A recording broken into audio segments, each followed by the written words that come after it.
अस्सलाम वालेकुम दोस्तों मैं हूं तनवीर अहमद। इस वीडियो में हम समझेंगे कि एयर कंडीशनिंग में डक्ट का एक्सटर्नल स्टैटिक प्रेशर कैलकुलेट करते हैं तो उसमें मुख्तलिफ लॉसेस को हम कैलकुलेट कर रहे होते हैं। क्योंकि लॉसेस कैलकुलेट इस वजह से करना होता है कि सबसे जो रिमोट एरिया तक हमारी एयर की सप्लाई हो डक्ट के ज़रिए से, और उसके हम जो इक्विपमेंट लगाते हैं जैसे एयर हैंडलिंग यूनिट लगाते हैं या फ़ैन लगाते हैं। इस वीडियो में बेसिकली हम समझेंगे कि वो कौन कौन से लॉसेस होते हैं और कौन से लॉसेस अफेक्ट करते हैं, तो उसका बेसिक कॉन्सेप्ट समझेंगे। क्योंकि अगर एक्सटर्नल स्टैटिक प्रेशर किस तरह से कैलकुलेट होता है तो वो मैं दो ऑलरेडी वीडियो बना चुका हूँ, आप उनको ज़रूर देखिएगा। उनकी भी लिंक भी नीचे वीडियो में मैंने दी हुई है, तो अगर उनको भी देखेंगे तो आपको तरीका समझ में आएगा। मगर इस वीडियो में आप इसका कॉन्सेप्ट समझेंगे। तो आइए वीडियो को शुरू करते हैं। दोस्तों, डक्ट नेटवर्क सिस्टम में जो प्रेशर लॉस हम कैलकुलेट करते हैं तो उसमें तीन बेसिकली लॉसेस होते हैं। एक होता है फ्रिक्शन लॉसेस, और दूसरा होता है डायनामिक लॉसेस, और तीसरा होता है इक्विपमेंट प्रेशर लॉसेस।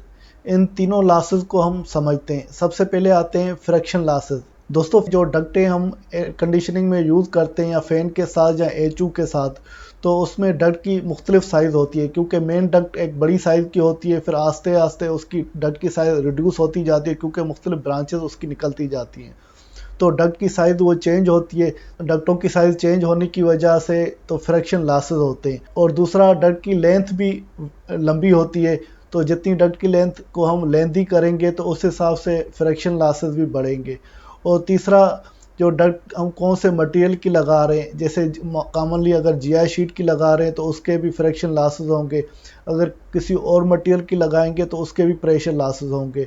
और चौथा, उसमें वेलासिटी, क्योंकि वेलासिटी भी की आपने जो स्टैंडर्ड में मुख्तलिफ वेलासिटी दी हुई है, आप किस वेलासिटी पे डक्ट की डिज़ाइनिंग कर रहे हैं।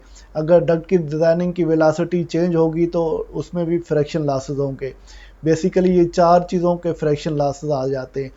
एक तो डक्ट की साइज़ की वजह से, और दूसरा डक्ट की लेंथ की वजह से, और तीसरा डक्ट की मटेरियल की वजह से, और चौथा एयर की वेलासिटी की वजह से। तो इनको हम फ्रिक्शन लॉसेस बोलते हैं। दोस्तों, ये एक एग्जांपल है। इसमें देखें, ये 5000 सीएफएम की एयर की सप्लाई डक्ट में हो रही है और 1000 फीट पर मिनट वेलासिटी है। और दूसरा डक्ट है, उसमें भी 5000 सीएफएम हो रही है और उसकी वेलासिटी 2000 फीट पर मिनट है। तो इस एग्जांपल से हम समझेंगे कि क्या हमारा डिफरेंस आता है फ्रिक्शन लॉसेस में। इनमें वेलासिटी डिफरेंस की वजह से हम क्या करते हैं, तो जो दूसरी डक्ट की 2000 वेलासिटी और फर्स्ट वाली डक्ट से इनको डिवाइड करके होल पावर हम देते हैं। इसके देने से हमें पता चलता है कि चार आ जाते हैं। चार का मतलब है ये, तो फ्रिक्शन रेजिस्टेंस तो सेकंड डक्ट में वो 4 गुना ज़्यादा है पहली डक्ट से, क्योंकि ये वेलासिटी का डिफरेंस आ रहा है। तो इससे हमें पता चलता है 4 गुना फ्रिक्शन रेजिस्टेंस जो लॉस है वो बढ़ जाता है। और दूसरा, इसमें ये देखते हैं कि और फर्स्ट और सेकंड में जो वेलासिटी थी, इनमें जो डिफरेंस है इनको आपस में डिवाइड करेंगे। सेकंड वाली को फर्स्ट वेलासिटी थे और पावर क्यूबिक देंगे, तो क्यूबिक देंगे तो रिजल्ट हमारा 8 आ जाएगा। बेसिकली जो ये 8 आया है, तो हमारी पावर की रिक्वायरमेंट का हमें पता चलता है पावर हमारी 8 गुना बढ़ जाएगी इसमें फ्रिक्शन लॉसेस की वजह से। तो हमारा 8 गुना पावर हमारा ज़्यादा खर्च होगा और इसमें 4 गुना जो है फ्रिक्शन लॉसेस जो डक्ट में ज़्यादा हो जाती है। और इसी सेम ही एग्जांपल को एक ग्राफ की मदद से मज़ीद समझते हैं। यहाँ पर वेलासिटी का फ़र्क है और सप्लाई एयर दोनों में सेम ही है। तो हम इस ग्राफ की मदद से देखेंगे तो इन दोनों में डिफरेंस क्या आता है। सबसे पहले हम पहली डक्ट में आते हैं। यहाँ पर नीचे ये सीएफएम लिखा हुआ है, सीएफएम वाली हमने सीधी ऊपर कर दी है 5000 सीएफएम में। तो ये दूसरे में भी ये 5000 सीएफएम मैंने लाइन बिल्कुल सीधी डाल दी। ये दोनों डक्ट ले ली, 5000 सीएफएम, दो ग्राफ आ गए। अब आते हैं, ये दूसरी मैंने लाइन डाली वेलासिटी की, जो ये कर्व ये लाइन है तो वेलासिटी, क्योंकि यहाँ पर भी ऊपर देखें वेलासिटी है, ये ऊपर भी देखें वेलासिटी। तो यहाँ पर जो वेलासिटी के ये लिखा हुआ है 900, 1000, 1200, 1400, तो ये जो लाइन है मैंने ये 1000 वेलासिटी फीट पर मिनट है उस पर डाली है। और ये जो वेलासिटी है 2000 फीट पर मिनट की वेलासिटी है। तो उसके बाद में फिर दोबारा एक लाइन डालता हूँ।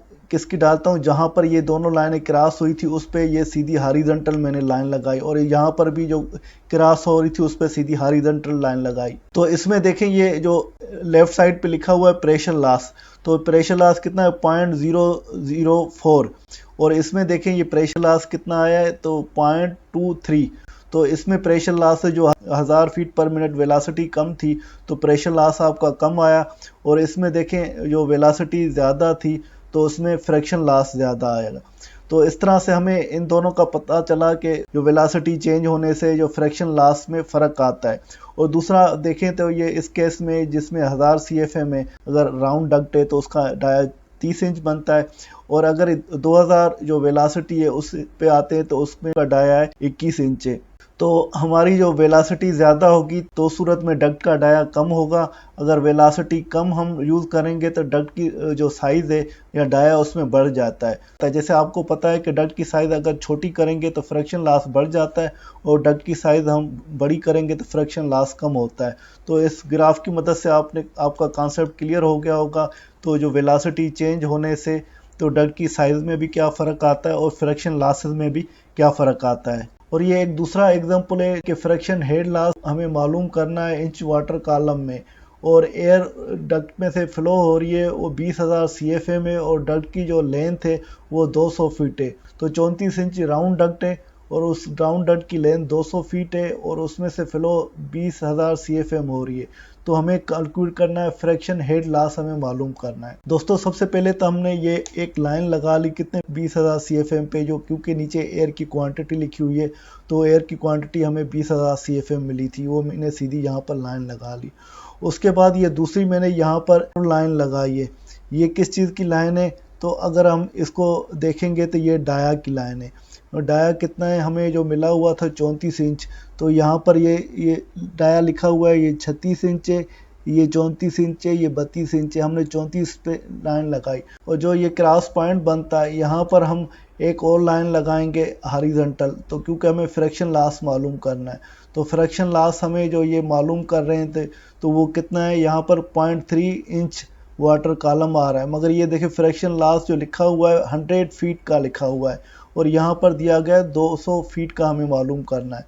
तो यहाँ पर 0.3 हमारा इंच वाटर कॉलम जो फ्रैक्शन लॉस आ रहा है, इसकी मदद से हम प्रॉब्लम को सॉल्व करते हैं। जैसे हमने यहाँ पे ग्राफ में देखा कि 20,000 CFM हमारी फ्लो है और डक्ट का डाया 34 इंच है, और उसमें जो fraction loss 0.3 inch water column पर 100 फीट ये आ रहा है, 0.3 आ रहा है।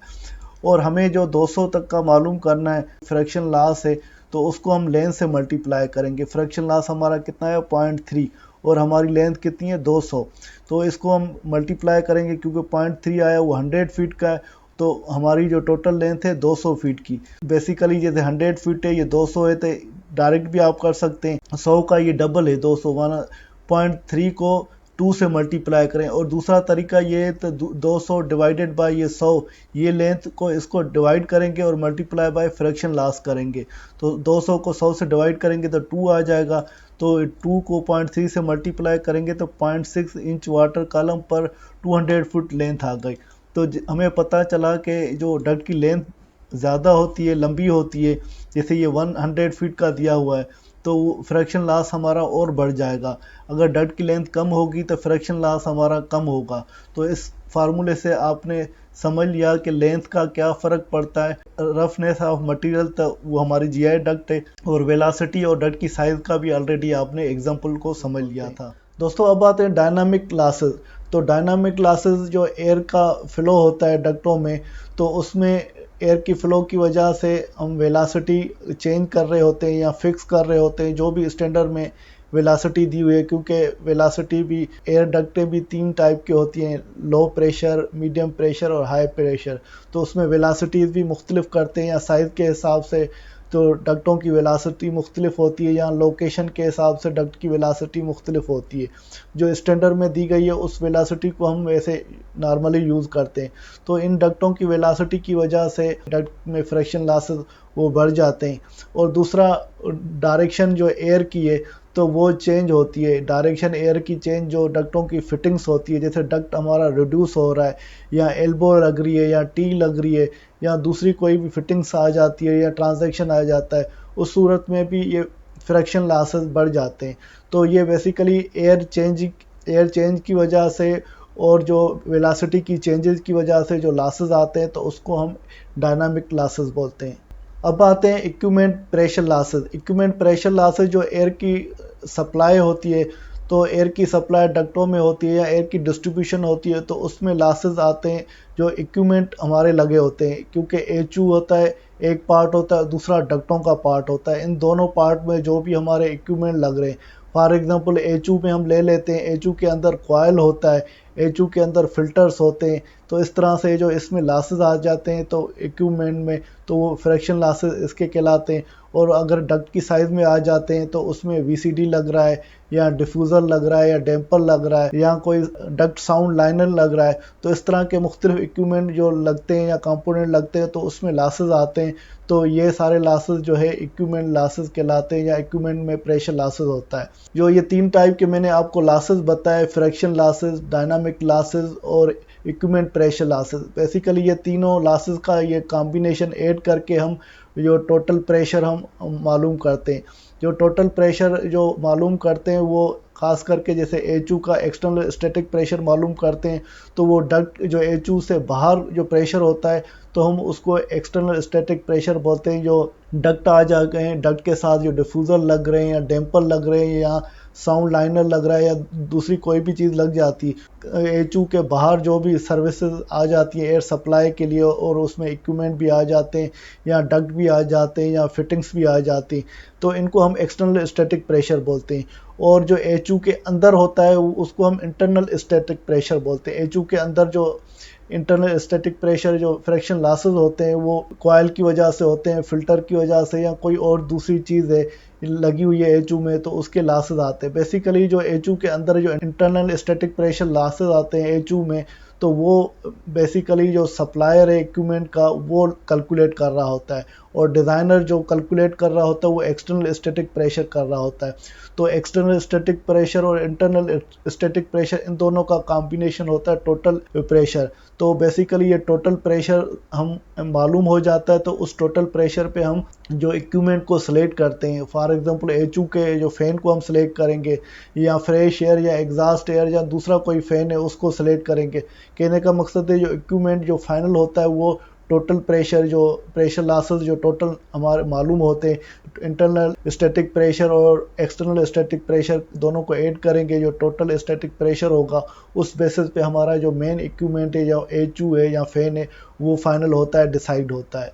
दोस्तों उम्मीद है कि ये प्रेशर लॉसेस जो आपको मैंने बताए तो आपका इससे बेसिक कॉन्सेप्ट क्लियर हो गया होगा। फिर भी अगर कोई कन्फ्यूजन है, कोई चीज़ समझ में नहीं आ रही तो आप कमेंट के फॉर्म में ज़रूर पूछेगा, मैं आपको रिस्पांस दूंगा।